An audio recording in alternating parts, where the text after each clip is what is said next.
Hey folks, welcome back. My name is Krishna. If you're new to the channel, welcome. In this video, we're going to take a look at one facet of Photoshop that I think can make a great difference if you're very familiar with the interface or if you have a certain workflow. This is just a way to work more efficiently and streamline Photoshop's look and feel.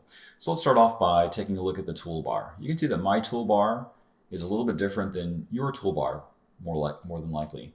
So if I go to Edit, and I choose toolbar, what I have done is I have moved all the tools that I don't need to use. I've moved them into the extra tools column here. So how do I do that? Well, I can simply take a tool and I can drag it into this extra tools column, and it just removes it from the toolbar. Now it didn't delete the tool, it just put it off into the extra tools column. So if I click done, you'll see three dots down below. If I click on that, you'll see all of the tools that I've moved into the extra tools column, which is really handy. And I can always go back to edit the toolbar, and I can decide to change my mind. I can always drag something back and move it into position. So a quick object selection, I can move it in place.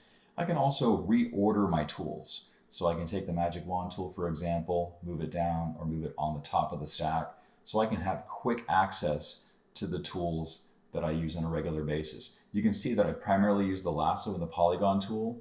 So I've essentially taken all the other lasso tools and just moved them off into extra tools, out of sight, out of mind. And I think that can be really, really helpful in terms of finding what you're looking for. Of course, if you're brand new to Photoshop and you're maybe taking an introductory course in Photoshop, I would not recommend doing this, because chances are you're going to be touching different facets of the tool. But if you have a little bit more experience and you have a certain workflow, this actually is worth considering. And you can always bring those tools back in if you ever need to reuse them. So I'm going to click done on that. So that's the first level of customization. Next, we can actually change the color coding of our menu. So if you notice here, you can see I have a menu item that is actually green. So that is a menu command that I often access. I actually have the keyboard shortcut memorized, but I thought this just looks cool. And if I'm having to quickly move through the menus, I can mark those menus with a specific color. So I can do that by going up to Edit. I can choose Menus, and you will see that I have each menu item under each particular main menu heading. And next to it, I have little eyeballs, and I can turn those eyeballs off if I don't want to see them in the menu. And that's actually pretty cool. So let's say I want to make this new option, I want to give it a color. I can just assign a color to it. Open, I can assign a color to that. And I'm not going to color code the whole thing, obviously, but I'm going to go ahead and use colors for those menu commands that I use on a regular basis. It just makes it that much easier for me to quickly find what I'm looking for. So if I'm working late at night, don't want to think about it, color coding is your answer. Now on top of that, you could also change keyboard shortcuts. And again, I don't recommend doing this if you're brand new to Photoshop, but if you've been using the tool for quite some time and there are certain parts of the tool that you never use, you can reassign keyboard shortcuts to fit your specific workflow. For example, I know Command or Control F does something with filters, and I don't necessarily do a lot of that work. I don't really care about that. So what I've done is I use flip horizontal quite a bit. So I have reassigned this keyboard shortcut to Command F. And when you assign a keyboard shortcut, if that keyboard shortcut already exists, Photoshop will warn you and tell you, hey, you're already using that someplace else.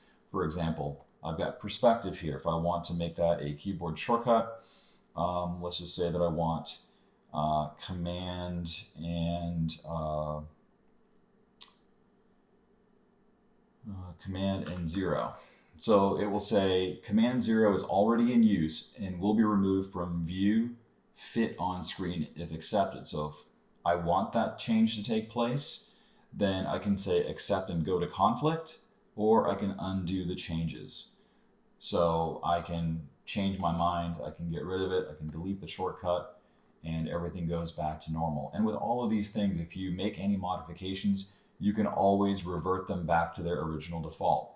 You can go back to Photoshop defaults over here, and you can choose that if you so desire. So those are just a couple of things that I do within Photoshop to keep my layout nice and clean. Again, if you're brand new to the tool, don't recommend doing this, but if you have some experience, definitely give that a look-see, and I'm sure it will go ahead and allow you to work in a more concentrated fashion. I'll leave you with one more tip here too. So I'm going to move my little icon over there. You'll see that I've arranged my tools in such a way that I have my panels with color, patterns, properties, and gradients. So if you're trying to adjust your panels and you want to keep a specific layout, you can always go to Window, Workspace, and you can choose New Workspace, and that will save the workspace that you have set up. So with that, I can just say, I can give it my initials, I'll call it Workspace 2, and I can choose to save my keyboard shortcuts, my menus, and my toolbar. And so now if I hit save, and if for whatever reason, let's just say that I close this particular tab and I want to get it back, then I can just go to Window, Workspace, choose my KMS2 workspace. Actually, I can go to Workspace and then reset the workspace, and that should pop everything back to normal. So those are just a few quick tips and techniques to get the most out of Photoshop. I would say investigate your tools, whether it's Photoshop, Krita, or Procreate, or what have you.